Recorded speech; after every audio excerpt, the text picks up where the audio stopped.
ஏமனில் குண்டுமழை பெய்த இஸ்ரேல், பற்றி எரியும் மத்திய கிழக்கு. காசாவுக்காக சென்று அடிவாங்கிய ஏமன்.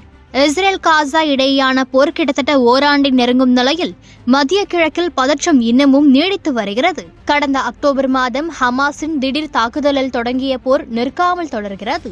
இந்த கொடூர தாக்குதல்களால் இதுவரை காசாவில் 39,000க்கும் மேற்பட்ட உயிர்கள் பறிபோயுள்ள நிலையில் ஆயிரக்கணக்கானோர் அகதிகள் முகாம்களில் தஞ்சமடைந்து இருக்கின்றனர்.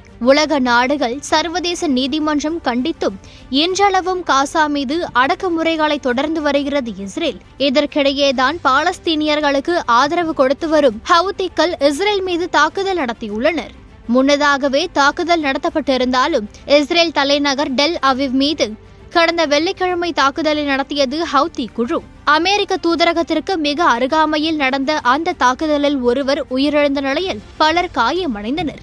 வெள்ளிக்கிழமை அதிகாலை நடந்த இந்த தாக்குதலுக்கு பதிலடி கொடுக்கும் விதமாக ஹவுதிகளின் கட்டுப்பாட்டில் இருக்கும் ஏமனில் தாக்குதல் நடத்தியுள்ளது இஸ்ரேல்.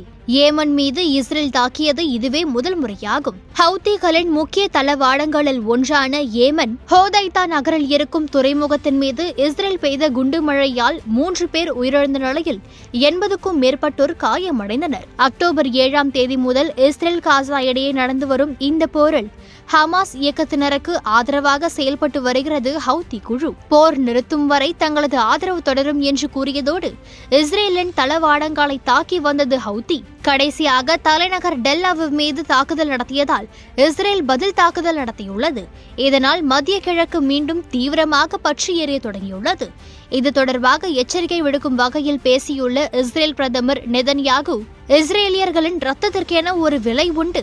எங்கள் மீது மீண்டும் தாக்குதல் நடத்த முனைந்தால் இப்போது போல் பல தாக்குதல்களை எதிர்கொள்ள நேரிடும். பற்றி எறியும் இந்த தீயை பற்றி ஒட்டுமொத்த மத்திய கிழக்கிற்கும் தெரியும் என்று கூறியுள்ளார். இஸ்ரேலின் தாக்குதலை கண்டித்து காசா ஆதரவு நாடுகள் குரல் கொடுத்து வந்தாலும் அது எதையும் பொருட்படுத்தாமல் இஸ்ரேல் தாக்கி வருவது குறிப்பிடத்தக்கது.